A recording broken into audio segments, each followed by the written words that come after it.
택배 좀 받아달라는 딸의 부탁으로 간 집에서 저는 커튼 뒤에 숨어야 했습니다. 여러분 안녕하세요. 오늘 이야기는 한 통의 전화로 시작됩니다. 엄마, 오늘 점심때 택배가 오는데 받아주실 수 있으세요? 평범한 부탁이었죠. 사위는 출장 중이고 딸은 회사에서 중요한 회의가 있다고 했습니다. 그렇게 딸의 집에 도착해서 청소까지 해주고 있었는데 갑자기 현관문이 열렸습니다. 출장 갔다던 사위가 낯선 젊은 여자와 함께 들어오는 겁니다. 순간 본능적으로 거실 커튼 뒤로 몸을 숨겼습니다. 그리고 그곳에서 2시간 동안 서서 들어야 했습니다. 제 딸을 파멸시키려는 치밀한 계획을. 위자료 한 푼도 안 주고 이 집 차지할 거야. 조금만 더 기다려. 떨리는 손으로 녹음 버튼을 눌렀습니다. 이것이 제 딸을 지킬 수 있는 유일한 방법이었으니까요. 커튼 뒤에서 발견한 충격적인 진실, 지금부터 시작합니다. 이 채널을 처음 보시는 분들은 구독과 알림 설정 부탁드립니다.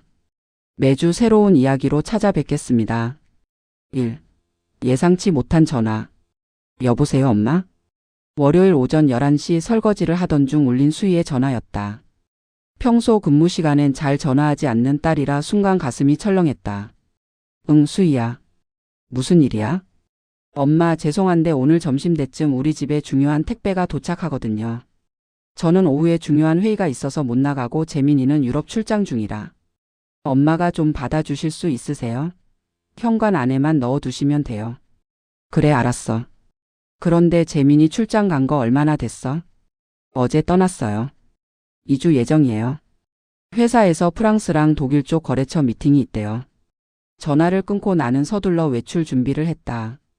수인의 아파트는 우리 집에서 차로 30분 거리였다. 요즘 딸 부부가 워낙 바쁘게 사는 걸 알기에 이왕 간 김에 집 청소라도 좀 해주고 와야겠다는 생각이 들었다.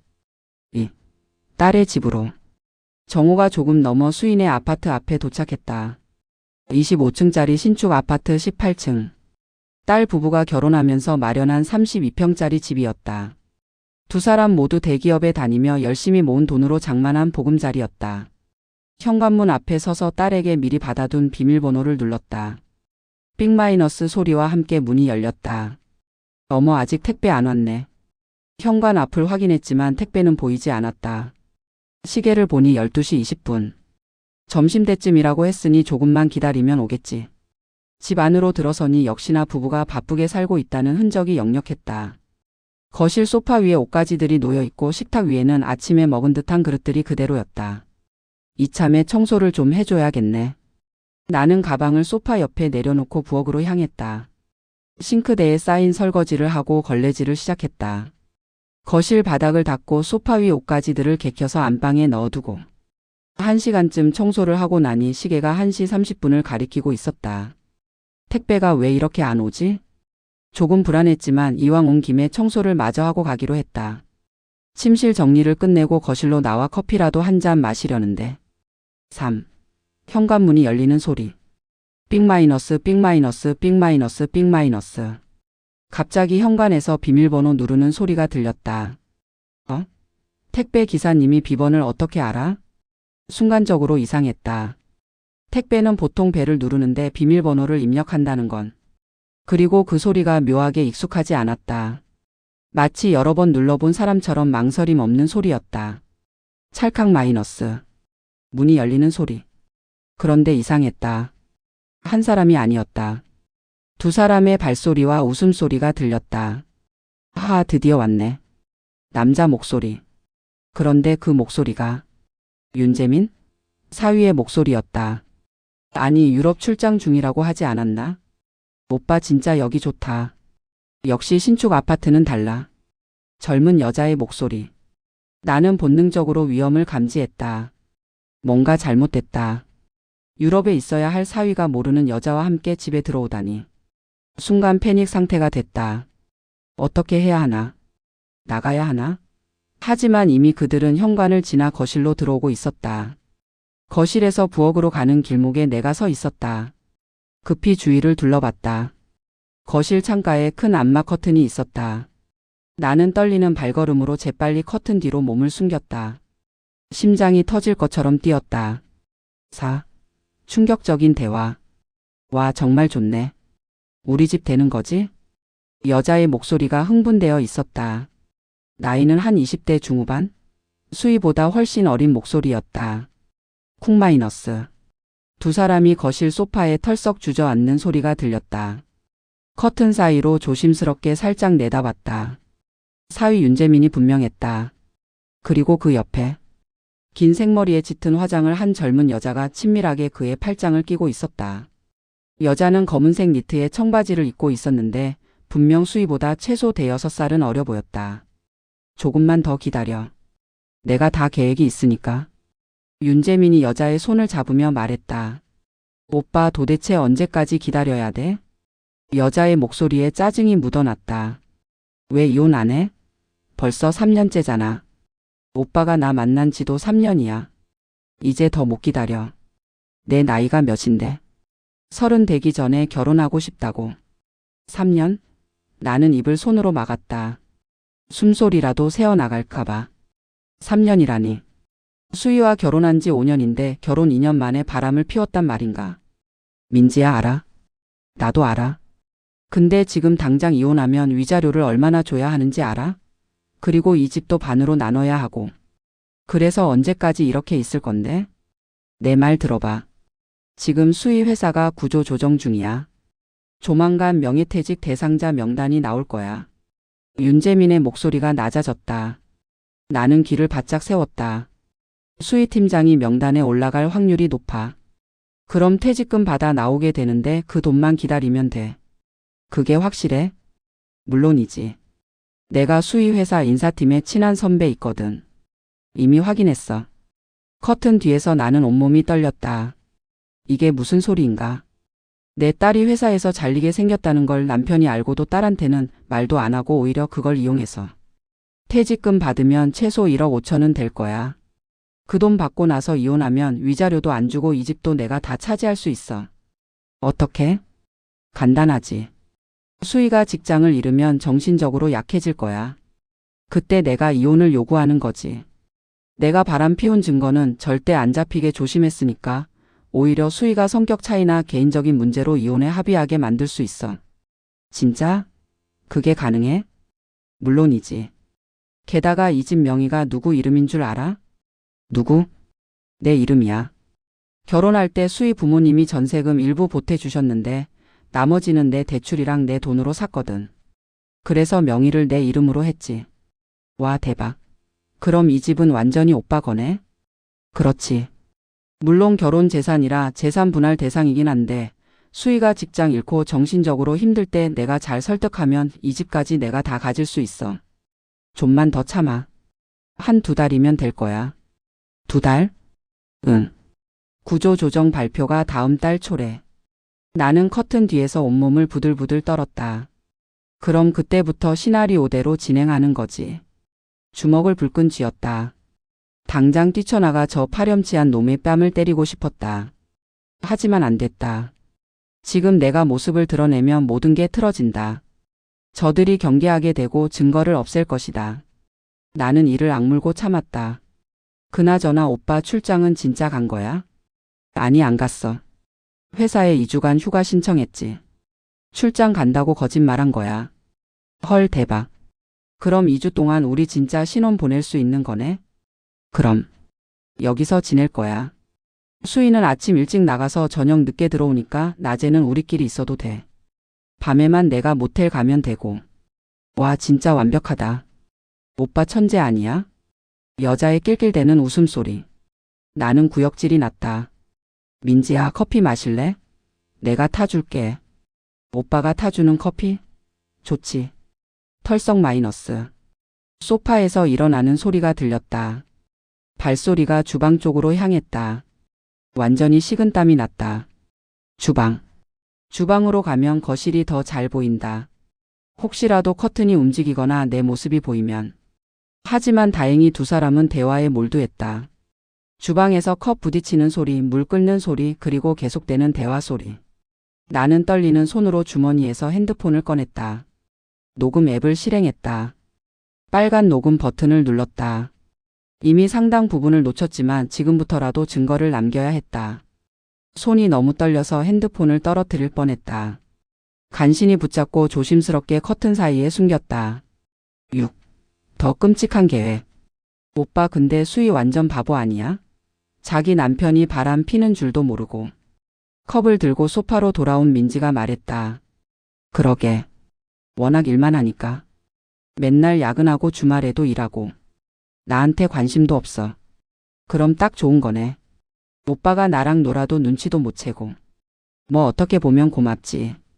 덕분에 우리 편하게 만날 수 있었잖아. 얼마나 더러운 인간인가. 아내가 가족을 위해 열심히 일하는 걸 비웃고 있었다. 내 딸이 밤늦게까지 일하며 가정을 지키려 노력하는 것을 이렇게. 근데 오빠 진짜 완벽하게 이혼할 수 있는 거 맞지? 나중에 수희가 위자료 달라고 하거나 집 달라고 하면 어떡해? 걱정 마. 내가 이혼 변호사한테 상담도 다 받았어. 정말? 응. 그 변호사가 알려준 방법이 있어. 수희가 정신적으로 힘들 때 내가 이혼 합의서를 쓰게 하는 거야.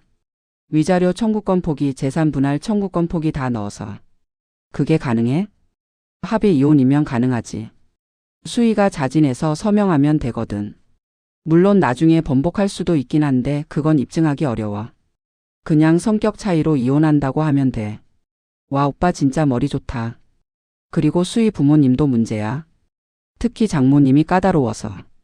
나는 귀가 번쩍 뛰었다. 나에 대한 이야기를 하고 있었다. 장모님이 어때서? 자기 딸 완전 금지옥 여부로 키우신 분이야. 딸 잘못이 하나도 없다고 생각하시고. 혹시라도 내가 이혼하자고 하면 난리 날 거야. 그럼 어떡하려고? 그래서 수희가 먼저 이혼하자고 말하게 만들어야 해. 장모님 보기에도 내가 나쁜 사람이 아닌 것처럼. 오히려 딸이 힘들어서 이혼 결정했다고 보이게. 오빠 진짜 무섭다. 근데 그게 멋있어.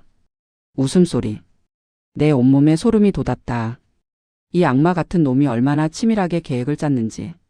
하여간 조금만 더 기다려. 수희 퇴직금 받으면 그 돈으로 우리 결혼 자금도 만들고 이 집도 내 거 되고 완벽하지? 오빠 진짜 천재야. 근데 수희가 정말 한 푼도 못 받는 거야? 뭐 법적으로는 권리가 있지만 내가 잘하면 거의 안 줘도 돼. 변호사가 그러는데 이혼 사유가 성격 차이면 위자료 안 줘도 되고 재산 분할도 합의하면 내가 유리하게 할 수 있대. 와, 완전 좋다. 그럼 우리 결혼식도 제대로 올릴 수 있겠네? 당연하지. 민지 예쁜 드레스 입혀줄게. 그리고 신혼여행도 유럽으로 가자. 오빠. 달라붙는 소리. 입 맞추는 소리. 나는 눈을 질끈 감았다. 7. 끝없는 기다림. 그 후로도 두 사람의 대화는 1시간 이상 이어졌다. 결혼 계획, 신혼집 인테리어, 허니문 장소. 내 딸의 불행 위에 그들의 행복을 설계하고 있었다. 나는 커튼 뒤에 꼼짝없이 서 있었다. 다리가 저려왔다. 무릎이 후들거렸다. 하지만 움직일 수 없었다. 들키면 안 됐다. 핸드폰 녹음은 계속되고 있었다. 80분. 90분. 오빠 나 배고파. 밥 먹으러 나가자. 드디어 여자가 일어서는 것 같았다. 그래, 뭐 먹고 싶어? 파스타? 아니면 초밥? 초밥 먹으러 가자. 여기 근처에 괜찮은 데 있어. 좋아. 일어서는 소리. 신발 신는 소리. 민지야, 가방 챙겼어? 응. 가자. 현관문 열리는 소리. 그리고 문 닫히는 소리. 나는 5분을 더 기다렸다. 혹시 뭔가 잊고 다시 들어올까봐. 온몸이 식은땀으로 젖어 있었다. 조심스럽게 커튼 밖으로 나왔다. 다리에 힘이 풀려 그대로 주저앉고 말았다. 온몸이 덜덜 떨렸다. 분노인지 공포인지 충격인지 알 수 없는 감정들이 뒤섞였다. 핸드폰을 확인했다. 녹음 시간 98분. 증거는 확보했다. 8. 딸에게. 정신을 추스르고 일어섰다. 시계를 보니 3시 40분. 2시간 넘게 서 있었던 것이다. 서둘러 집을 나왔다. 엘리베이터를 타고 내려가면서도 다리가 후들거렸다. 주차장에서 차에 올라타자마자 수희에게 전화를 걸었다. 엄마? 택배 받으셨어요? 수희야. 내 목소리가 떨리고 있었다. 엄마? 왜 그래요? 무슨 일 있어요? 수희야, 지금 퇴근할 수 있어? 네? 지금요? 왜요? 엄마가 지금 내 회사 근처에 있어. 꼭 할 얘기가 있어. 지금 당장 나올 수 있어? 엄마 무슨 일인데요? 목소리가 왜 그래요? 전화로는 못해. 지금 당장 나와. 제발. 딸도 심상치 않음을 느꼈는지 잠시 침묵이 흘렀다. 알았어요. 지금 나갈게요. 회사 앞 카페에서 봬요. 9. 견딜 수 없는 시간. 9. 진실을 마주한 딸. 30분 후 딸의 회사 근처 조용한 카페에서 수희를 만났다. 딸은 불안한 표정으로 나를 바라봤다. 엄마 대체 무슨 일이에요? 나는 핸드폰을 꺼내 녹음 파일을 재생했다. 딸의 얼굴이 점점 굳어갔다. 윤재민의 목소리, 민지라는 여자의 목소리, 그들의 계획. 5분, 10분, 15분. 딸은 한마디도 하지 않고 녹음을 들었다. 얼굴이 새하얗게 질렸다. 손이 떨리기 시작했다. 녹음이 끝나자 딸은 그대로 테이블에 엎드렸다. 어깨가 떨렸다. 울고 있었다. 수희야. 나는 딸의 등을 쓰다듬었다. 얼마나 시간이 흘렀을까? 딸이 고개를 들었다. 눈이 퉁퉁 부어 있었다. 엄마. 나는 정말 몰랐어요. 알아. 3년. 3년 동안이나 날 속였다는 거잖아요. 그동안 내가 일하느라 힘들 때, 야근할 때, 주말에도 회사 나갈 때. 저 사람은 다른 여자랑. 딸이 다시 흐느꼈다. 수희야, 진정해. 지금 우는 게 중요한 게 아니야. 나는 딸의 손을 꽉 잡았다. 엄마 말 잘 들어. 지금 당장 집에 가서 울고 난리치면 안 돼. 그 사람이 눈치채면 증거를 없애버릴 거야. 이미 변호사랑 상담까지 받았다며? 저 사람 머리가 보통이 아니야. 그럼 어떡해요? 증거를 더 모아야 해. 이 녹음 파일만으로는 부족할 수 있어. 불륜 증거, 재산 빼돌린 증거 뭐든 다 모아야 해. 어떻게? 수희야, 너 이혼 전문 변호사 알아? 회사 법무팀에 아는 변호사님이 계세요. 당장 내일 상담받아. 그리고 그 사람 모르게 증거 수집 시작해. 통장 거래 내역, 신용카드 사용 내역, 핸드폰 기록. 다 확보해. 10. 역공의 시작. 그날부터 수희는 완벽하게 연기를 했다. 집에 돌아가서도 아무렇지 않은 척 남편이 출장해서 전화하면 상냥하게 받았다. 나는 딸을 도왔다. 윤재민의 행적을 추적하기 시작했다. 사실 출장이 아니라 휴가였다는 것 회사 기록을 통해 확인했다. 그 2주 동안 윤재민은 낮에는 수인의 집에서 민지와 시간을 보냈고 밤에는 강남의 한 모텔에서 묵었다. 수인은 변호사와 상담을 받았다. 변호사는 녹음 파일이 결정적 증거가 될 수 있다고 했다. 다만 불륜 현장을 직접 포착하거나 더 많은 증거가 있으면 좋겠다고 했다. 우리는 사설 탐정도 고용했다. 전문가의 도움이 필요했다. 탐정은 윤재민과 민지의 만남을 사진과 영상으로 기록했다. 호텔 출입 장면, 함께 식사하는 장면, 차 안에서 키스하는 장면. 한 달, 2달. 증거는 쌓여갔다. 그 사이 수희의 회사에서는 정말로 구조조정 소식이 들려왔다. 윤재민의 말대로 수희가 명단에 올랐다. 명예퇴직 대상자. 수희는 퇴직금을 받았다. 1억 6천만 원. 그 돈을 받자마자 윤재민의 태도가 변하기 시작했다. 수희야, 우리 좀 심각하게 얘기해야 할 것 같아. 어느 주말 저녁 윤재민이 꺼냈다. 무슨 얘기? 수희는 예상했다는 듯이 차분하게 물었다. 우리 이혼하는 게 어떨까? 갑자기 왜? 갑자기가 아니야. 사실 우리 오래전부터 안 맞았잖아. 너도 알잖아. 대화도 없고 같이 있어도 어색하고. 내가 일이 많아서 그랬던 거잖아. 그게 아니라 우리 근본적으로 안 맞는 것 같아. 이렇게 사는 게 서로한테 안 좋은 것 같아. 윤재민은 준비한 듯이 말을 이어갔다. 원만하게 이혼하자. 내가 욕심 안 부릴게. 재산 분할도 적당히 하고. 적당히? 응.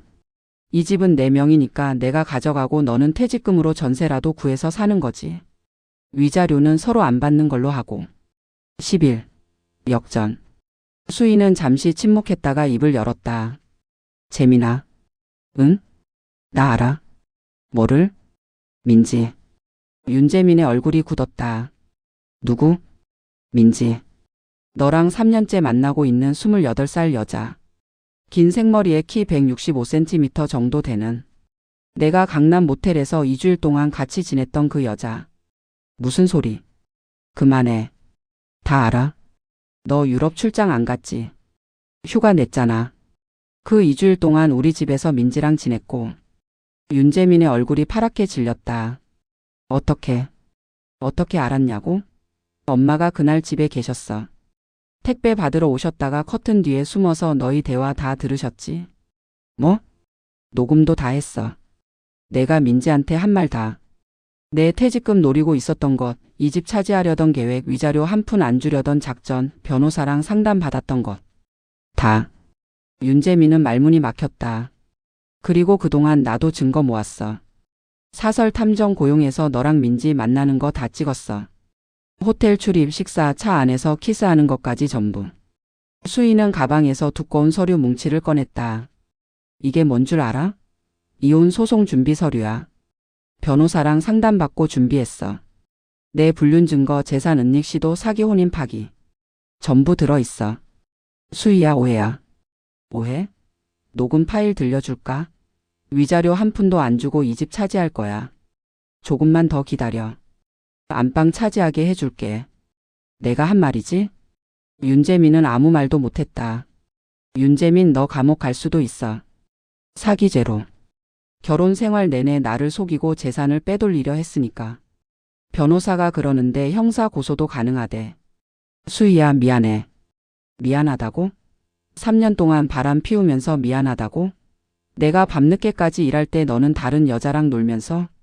수희의 목소리가 떨렸다. 하지만 눈물은 흘리지 않았다. 이미 다 울었으니까. 12. 결말. 윤재민은 모든 것을 인정할 수밖에 없었다. 증거가 완벽했다. 이혼 소송은 수희에게 압도적으로 유리하게 진행됐다. 녹음 파일은 결정적이었다. 윤재민의 계획적인 사기 행위, 재산 은닉 시도가 모두 드러났다. 재판부는 윤재민에게 위자료 5천만 원을 지급하라고 명령했다. 그리고 집은 절반을 수희에게 주도록 했다. 윤재민이 명의를 자기 이름으로 했지만 결혼 기간 동안의 공동 재산으로 인정된 것이다. 더 나아가 수희는 민지를 상대로도 손해배상 소송을 제기했다. 기혼자임을 알면서 고의적으로 관계를 지속한 것에 대한 책임을 물은 것이다. 윤재민의 회사에도 상황이 알려졌다. 휴가를 출장이라고 속인 것, 불륜 관계로 인한 도덕적 문제. 결국 그는 회사에서도 불이익을 받았다. 수희는 퇴직금과 위자료 그리고 집 매각 대금의 절반으로 새 출발을 했다. 작은 아파트를 장만하고 새로운 직장도 구했다. 에필로그. 딸 수희는 이제 완전히 새로운 삶을 살고 있습니다. 그날 제가 만약 커튼 뒤에 숨지 않았다면 어땠을까요? 만약 그냥 나가버렸다면? 아니면 당장 뛰쳐나가 소리를 질렀다면? 아마도 증거는 남지 않았을 겁니다. 그리고 제 딸은 퇴직금도 집도 아무것도 받지 못한 채 쫓겨났겠죠. 3년간 바람을 피운 남편은 아무런 대가도 치르지 않고 새 여자와 행복하게 살았을 겁니다. 하지만 진실은 언젠가 드러나게 되어 있습니다. 운이 좋았던 건지 하늘이 도운 건지 모르겠지만 그날의 우연이 제 딸의 인생을 구했습니다. 여러분은 이 이야기를 어떻게 생각하시나요? 만약 여러분이 이 상황에 처했다면 어떻게 하셨을까요? 당장 뛰쳐나가셨을까요? 아니면 숨어서 증거를 모으셨을까요? 댓글로 여러분의 생각을 자유롭게 남겨주세요. 그리고 혹시 주변에 비슷한 경험을 하신 분이 계시다면 용기를 내서 이야기해 주셔도 좋습니다. 여러분의 모든 이야기는 소중하고 누군가에게는 큰 위로와 도움이 될 수 있습니다. 이 이야기가 도움이 되셨다면 좋아요 버튼 꾹 눌러주시고요. 구독과 알림 설정으로 앞으로도 더 많은 이야기와 함께 해주세요. 매주 새로운 이야기로 찾아뵙겠습니다. 다음 이야기에서 또 만나요. 여러분 행복하세요.